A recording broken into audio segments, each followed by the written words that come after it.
Welcome to MedHeads, the weekly show that brings a biopsychosocial focus to issues of the day, along with special guests who will showcase their expertise and enthusiasm about their field of practice. Your host, Dr. Fergal Armstrong. Hello, my name is Dr. Fergal Armstrong and welcome to MedHeads. Today we have Craig Payne, one of our regular guests. He's a group facilitator. Craig, how are you today? Yeah, really well, Fergal. Good to see you again. Yeah, it's good to see you too. So today I thought we'd take the opportunity of discussing direction and purpose as it applies to substance use disorders and recovery. So what's your view of these concepts? Well, I just feel that direction and purpose becomes key to establishing and maintaining the focus and the idea of what your idea of recovery is, and getting to recovery. It's Right. easy to float through with this airy-fairy idea, but of what you're going to try and do, but to have some real direction and purpose set is essential. So without direction and purpose, it has been said that there is a gap in your life. You know, drugs have provided you with a space. They've filled a gap in your life. Drugs have filled a gap. There's an emptiness in your life, drugs fill it. When you take away the drugs, you've got this hole in your heart, this hole in your identity that you need to fill. And I suppose purpose, or rather purposeful activities and identity and direction, they are the things that you need to have in your life that to replace the drugs, that put something back into that emptiness within you. Is that something that you would agree with? Do you think I'm on the right track? Yeah, definitely. Because you're right. You know, the substances have taken up so much time. They do serve a purpose, and that's to feel better, and to get you through the day. And using can be a full-time job. So when you take that away, you're right. There is this massive hole that's left. So how do you feel that, and what do you do? And more importantly, how do you stay focused on it? Is Right, a really key question, and I think that's where the direction and purpose comes in, because it's one right, thing the purpose just helps you establish the framework to be making the decisions, and making positive decisions that are going to protect your recovery, and then having that purpose allows you to set goals along the way to achieve that. So talk to me then about your view of meaningful, purposeful activity. What can someone do whose previous full-time job was being an addict? What can someone do to fill that time in? And what would be a reasonable activity? Well, reasonable activities are starting to re-establish a routine throughout the day. Diet, exercise, maintaining appointments, attending self-help groups, that may be starting to look back into study, look back into work. And I think making sure that you don't go too hard, too fast is really key in that too. If you haven't worked for a long time, jumping straight back into full-time work may not be the most effective way of doing things. Because if your Yeah, purpose is yeah. to stay sober and maintain a relatively stress-free sort of lifestyle for the early stages, then jumping back into full-time work probably isn't the best idea. So being able to Yeah. remember what that purpose is will allow you to stay focused on what are positive choices for you. So I Maybe only go back to suppose work 2 days a week. yeah, you can't jump from being utterly dysfunctional to working, paying taxes, being a responsible partner, being a responsible parent, being a responsible carer in one day. You need to No, you need definitely to not. train yourself.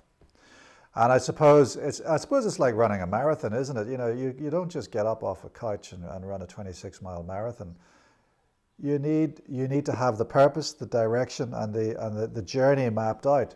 So what you're saying in that journey, in that mapping out of the journey, is there are various activities that are required, and you've mentioned self-help groups, you've mentioned exercise, you've mentioned study, you've mentioned a graduated return to work. I didn't hear you mention the re-establishment of networks and relationships. Is that part of purposeful activity? Yeah, absolutely.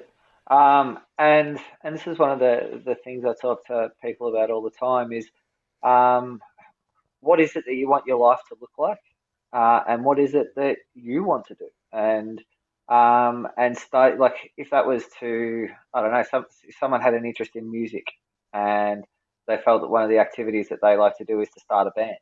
Okay, great. Yeah. But what's the purpose of that band? How do you get back into things? Is it just going to be once a week? Is it just, is it something that you want to take further? Or is this just going to be a group of guys jamming on a once or twice a week? And that will then enable a bit more direction for that to happen, and you'll find other people with that similar interest and with that similar focus that yeah, and then you're much more likely to be able to maintain that relationship rather than it disappearing. So it took me years, personally speaking, to realize what I wanted to do in life. How is someone who's been a full-time addict suddenly going to realize what they want to do in life? And then how are they going to know which direction to go to? And how are they, I mean, so we've talked about the mapping of the journey, but where's the destination? How do you know what you want to be or where you want to go? It took me years. So how can you expect someone who hasn't even thought about that to suddenly come up with that idea? What kind of steps do you help people with in that regard? Well, I think and you're right, and I'm still figuring out what it is for me too, and I think a Yeah. lot of the time we all are, but it's keeping that in mind too, and being able to help them understand that not all goals will be achieved, and not all but Ah, starting to set them and starting to yeah, work towards something, then allows you to open yes, up different paths. But just beginning the work is where it starts. yes. So there's two things that you said there that really trigger my interest. One is not all goals will be achieved, or not all goals are achievable. And two, you've got to start somewhere. You've got to take the first step. So even if you don't have a view or a concept in total clarity of what you want to be in life or where you want to go in life, you still need to make those first steps. You still need to keep walking the path. Every day you need to get up and you need to walk the path, even though you may not have a very clear idea of where that path is going. So Yeah. let's go back to not all goals are achievable, or not all goals will be achieved. That could be potentially very frightening, couldn't it, to someone who's just managed to quit booze or quit drugs, and all of a sudden be told, well, actually, you're probably going to fail. Yeah, with the goals that you're setting, absolutely. But that's where the support networks are really important, and good support networks, and identifying the goals with people so that they can be Yeah, there to help, and they can be there to help you yeah, identify where things might go wrong. And I think, yeah, you're absolutely right in making the goals achievable. There are the old yeah, SMART goals that they talk about. yeah, But yeah. yeah, but What do you also, mean yeah, by smart? For people who are listening or watching, what do you mean by SMART goals? SMART goals is an acronym standing for specific, measurable, attainable, realistic, and with timely. So with a time frame attached to it. Time So specific, yeah, it's just time specific. Yeah. yeah. So So yeah, there's by multiple establishing smart, that sort of go. there's multiple SMART goals. Like I think of it like a nail gun, bang, bang, bang, bang, bang. you have multiple SMART goals along your journey towards your overall objective. Yeah, absolutely. And that becomes Yeah, the purpose. You know, yeah, but the yeah, so there's so you're establishing, so you're getting direction, but you're working towards a bigger purpose. yeah. So one of the things we talked about just there now, or talked about rather, rather than you, was um, this idea of failure. You know, that not it's very threatening to be confronted with failure. But one of the points that I want to make was negative feedback is the driver for change. Negative feedback is the driver for improvement. Because if you get feedback that says, you know what, you're doing fine, everything's okay, you don't need to change, then you're not going to do anything. You're not going to change. You're not going to become a better person. You're not going to even be a different person. So as uncomfortable and as painful as negative feedback is, it is the essential ingredient to change. How does that fit Absolutely. in with the recovery model? Well, getting used to the fact that things aren't always going to go your way, you're right. Need you need to get used to that. And with recovery as well, sometimes there's going to be lapses, there's going to be relapses along the way, or there can be. It doesn't have to be. And getting used to that and acknowledging it, and we spoke about acceptance and saying that okay, it's happened. That allows me to keep moving forwards. But just Right. recognize it and then to take a new path and to try and establish a new way there and find a new solution Yes. and to be Yes. working around things and with the right people within your network. And if people are aware of what it is that you're trying to work towards, they can offer help, they can offer solutions, Yeah. and it's not all up to the individual to try and do it. Yeah. So I suppose another way of thinking about it is that a relapse is an opportunity to understand what went wrong and then to put changes into one's life to try and avoid the previous pitfall. So a Yeah, relapse and in the not early stages of go on. yeah, no, and not losing sight of what the ultimate goal is. So the ultimate Yes. goal is at say abstinence. Well, if Yeah. there's been some trips along the way, that's okay because we're still working Yeah. towards the ultimate purpose, and the ultimate goal Yes. is that abstinence. So there are going to be trips, there are going to be falls, and so-called failures. But I'm not a fan of the word failure. I've Yes. seen some great stuff lately, and and there's this saying that's I failed my way to success. Yes. And getting that clear in people's heads as well is that there's going to be times where things don't go your way, and this is where Yeah. the behavioral type stuff comes into play because it's how are you gonna cope with rejection? How are you gonna cope if you don't get the job? How are you gonna cope if you don't get the Yeah. apartment? How are you gonna cope if the relationship ends? And but Yes. there's things are gonna go wrong. How are you gonna keep living your purpose? Yes. So you cannot avoid pain in life. You cannot avoid rejection. You cannot avoid failure in life. So really, what keeps us going is a fundamental purpose in life. What keeps people in recovery going is has to be firstly the objective of abstinence, as you've said, but we've also alluded to the fact that a higher purpose or purposeful activity can fill that void. So my next question to you then is, how do you draw out of someone that passion? How do you identify with someone what they could do that it could fill that void? One of the questions I like to ask is, what are the things that you used to do, like Yeah, as a teenager, as a years ago, or what are the things that you used to do that time just whittled away, where you just lost yourself in that, and it was a really passionate sort of activity, and a lot of the time they're sports or crafts or and just identifying what it is that they're not doing anymore and starting to work out how they can incorporate that back into their life. Because so their purpose has to be themselves as well.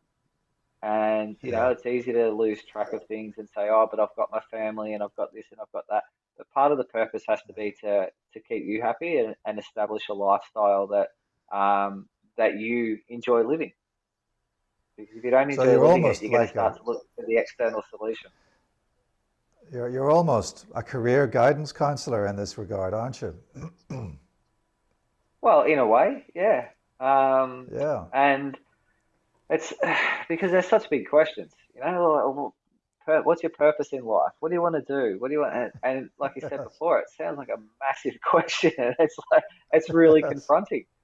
And I don't Yeah. know, but maybe that can be just if you just make abstinence your purpose, that establishes a framework for a lot of your decisions to be made around, and you start to make healthier decisions. So But I is don't this think you can use I don't think you can use abstinence as the final destination or purpose, because abstinence is emptiness. So you've then got to find out something else to fill that void that we've already discussed, surely. no, abstinence is an emptiness. Abstinence, um, abstinence is a great place to be if you've Oh, established a meaningful life around it. So it's that establishing the meaningful life and trying new things, trying old things, well, that's exactly what and I've said. A setting up. meaningful life, Yeah, a yeah. purposeful So, life. I but suppose we're in a furious agreement purposeful on life. this issue. Yeah, exactly. But I know for me that a lot of the decisions that my ultimate, one of my ultimate purposes is to live a meaningful life, and within that becomes abstinence. Because if I'm not abstinent, Yes, then none of the other stuff exists. So yes, ultimately, yes. so what is my purpose there? I sort of tend to put the abstinence above everything else because without that, there isn't the other things. So a lot of my decisions Yeah. are made based on that. So it's the foundation and upon which all other purposeful, meaningful activities and identity is built. So let's move on to self-identity. I think that purposeful activity provides identity. And I think that some substance use disorder erodes identity as much as it as much as it erodes self-esteem and one's place in society. What do you think? Yeah, absolutely. And it's the thing I hear most is I don't know who I am anymore, or I've just lost track of who I Yeah. am, and that comes Yes. down to that life of no purpose and no meaning. And this is why Yes. or why I try to establish with people, okay, well, what is it that you want to do, and what is it that you're not doing anymore? And Yeah. a lot of the time that can come down to as well the values with which they're living life by, because a lot of that can go out the door during easing times. So is it also valid to ask the question, rather than what do you want to do, is it valid to ask the question, who do you want to be? Going back to this concept of identity. Who do you want to be? And well, yeah, and why? And and Yeah. and what is it you want to make those changes for? What is it that you're trying to move away from? What is it that you're trying to Yeah. work towards? Where do you think self-esteem plays in a role in this?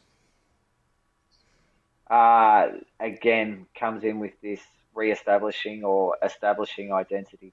Um, Yeah. because when you start to fill your life with meaningful activities, you start to just feel better. You start to, and eventually down the track, it's like you really want to get out of bed to start to live that day and to, like Yeah. to get involved in that day and all the activities that you have planned for it.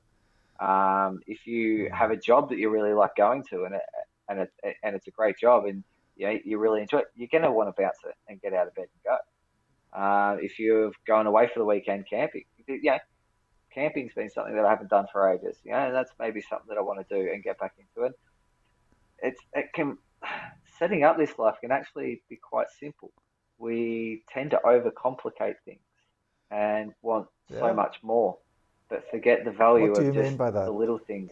And well, as simple. How often do people say, "Oh, do I hear? I just went away camping for a weekend. I came back and we didn't do anything out there. We just we went for a walk. We sat by the fire. We ate. We watched the sunset, and that was just a really great weekend." And it wasn't full of. It doesn't have to be full of 1,000 activities and on the go all the time. It's just, what do you want to do? And finding that, like, if it's maybe getting back into woodwork, maybe getting back into painting, working on the car. Those activities that just, where time just flies by, and but it's something that's really meaningful to you. Right. So Life doesn't tell need me to be about complicated. routine. I find that routine Routine? also helps in this process. And without purposeful Yeah, activity, you don't have routine, and that's when you start thinking of using. yeah, definitely. And by keeping things relatively simple and not complicating it, it's a lot easier to establish Yeah. a routine. And this is why early days Yes. we try and push that message of simplicity. And Yeah. I know, although and it doesn't sound that exciting, but getting out of bed, having a shower, going for a walk, reading the paper, going to a meeting, uh, you know, um, doing some work around the house, going and visiting a friend, all these little things, just keeping it simple to begin with, and just establishing a nice little routine for yourself so that you can fill the day. But the most Yeah. important thing is that it's got to be stuff that you enjoy doing, because if you don't Yeah. enjoy doing it, there's a good chance you're going to stop, and that's when the routine starts to go. And if it's not going to bed at the same time, like at a reasonable hour, you wake up tired the next day.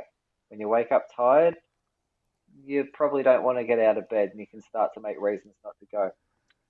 Diet may go because you're looking for the more sugary type things to help you feel better. And then Yeah. if your diet goes, you don't feel as good about yourself, and the self-esteem can start to drop, and then the exercise drops off. And so one Yeah. little domino starts to fall, and that routine's out the window.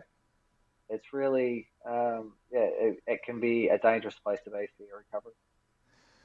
So routine is an essential component of early recovery and is part of the journey towards purposeful activity, identity, and abstinence. Well, routine is part of the purpose. If the purpose Yeah. is recovery, then routine is one of the goals that's got to be set through there. And because Yeah. establishing that routine is going to be key to living your purpose. So how do you actually establish a routine? And how long does it take to establish that routine? How do you establish a routine? You start today, and you start to work out what you want that routine to look like, and just getting out of bed and getting it started. And that can take a day, a week, a month. It, but before you know it, yeah, you've got it done. Surprisingly, it doesn't take long, and especially if it's things that you're enjoying doing, you All start to right. feel good So, about doing it, and then you start to want to jump up and do more of it. right. I read Tony Robbins, one of these motivational speakers, describing how routines take about 28 days to establish. Um, but what you're saying is that routines can be effectively established sooner than that. You know, getting up in the morning, getting up on time, going to bed at a reasonable hour. Those very basic bodily function routines can take less than 28 days to establish. Is that what you're saying? Yeah, I'm saying if you get started, it happens. It'll just happen, and maybe there is a lot more science to it. And if Tony Robbins is Yeah, saying 28 days, then great. But I've seen people get back who have thought sleep patterns were totally shot, and they were never going to be yeah, able to do it. I've seen them do it over the course of a week, yeah, and yeah, but just by starting, yeah. that's where it's going to happen. So we've talked about identity and purpose as really the concepts that fill the hole that is left in one's heart when you remove the full-time job that is addiction. Where do you see relationships and personal networks fitting into identity and purpose? Well, they're twofold. One is to enable you to have a support network, and to help you work that life of direction and purpose, and work towards the goals that you want to achieve. And secondly, you establish new relationships. If getting back into a dance group is something that you wanted to do, if getting into an art group is something that you wanted to do, there's two new social networks that you may effectively open up. And if you're going and doing classes, and if you're going and meeting people, there's potential to meet people with common interests. And in that common interest become a tighter bond. And especially during recovery, there's a massive massive hole left by when they say, you can't hang out with your old friends anymore, you can't hang around with your old social networks. That's a really daunting thing to say to someone that, all right, we're going to take away the drugs and alcohol, and then we're going to take away your support network as well. So, hey, there you go. It's up to you. Make it work. But finding activities that fill your time effectively and around people with common interests, we'll just allow you to maybe open up, meet new people, and be a little bit more stable within your lifestyle. So isn't it interesting that activity creates the network? So activity in drugs creates a network of individuals who use drugs, and when we take away those drugs, we have to take away those people, and then we have to identify and engage in a new activity, which then gives us a new network. So the question then is, does the activity come first, or does the network come first? What do you think? I think it's definitely the activity that comes first. Finding that thing that you want to get involved in, and finding that thing that you want to do, and then the network comes from that. And within that becomes a more positive network, and a more positive lifestyle. So positive activity, meaningful activity, then engenders meaningful and positive networks of support. Yeah, and all built around the common purpose of creating a life of recovery.